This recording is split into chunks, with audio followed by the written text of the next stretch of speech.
ನೀವ್ ಪಾಠ ಹೇಳ್ಕೊಟ್ಟಿರೋ ಪ್ರಕಾರ ಗಾಡಿ ಹೆಂಗ್ ಓಡಿಸ್ಬೇಕು ತೋರ್ಸ್ಲಾ?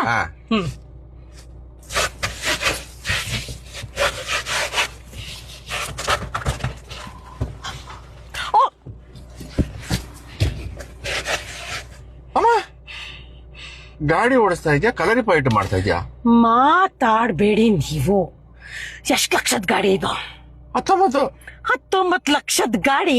ಎಲ್ಲಾ ಕೆಲ್ಸ ನಾನೇ ಮಾಡ್ಬೇಕಾ? ಅಂದ್ರೆ ಒಬ್ನೇ ಮನುಷ್ಯ ಮುಂದೆ ನೋಡ್ಬೇಕು, ರೈಟ್ ನೋಡ್ಬೇಕು, ಲೆಫ್ಟ್ ನೋಡ್ಬೇಕು, ಇಲ್ಲಿ ಯಾವನ್ ಹೋಗ್ತಾನೆ ಹಿಂದ್ಗಡೆ ಅದನ್ನು ನಾವೇ ನೋಡ್ಸಾಬೇಕು. 2 ಕ್ಯಾಮ್ರಾ ಇದೆ, ನಾನ್ ಕಾಣ್ತಿಲ್ಲ ಆದ್ರೂ ಆ ಕ್ಯಾಮ್ರಾ ನೋಡ್ಬೇಕು. ಒಂದೇ ಕಾಲಲ್ಲಿ 2 ಪೆಡಲ್ ಒತ್ತಬೇಕು.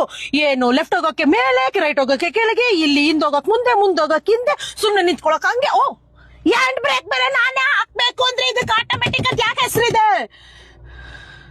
ಒಬ್ಬ ಮನುಷ್ಯ ಎಷ್ಟೇ ಟೆನ್ಷನ್ ತಗೊಳಕ್ ಆಗತ್ತೆ ಜೀವನದಲ್ಲಿ.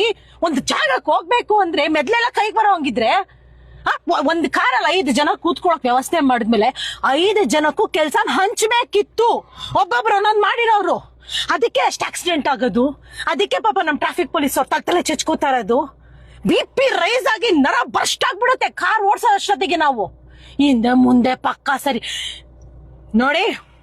ಆಟೋಮೆಟಿಕ್ ಅಂದ್ರೆ ಬಟನ್ ಒತ್ತಾ ಇರ್ಬೇಕು ಅಷ್ಟೇನೆ. ಅರ್ಥ ಆಯ್ತಾ?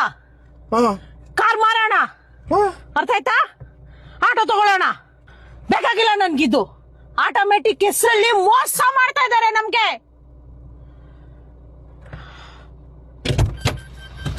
ನೋಡಿ ಸೌಂಡ್ ಬೇರೆ ಬರ್ತದೆ, ಬೇ ಬೇ ಬೇ ಬೇ ಬೇ ಅಂತ. ಆಂಬುಲೆನ್ಸ್ ಕೆಟ್ಟಾಯ್ತಾ ಇದು?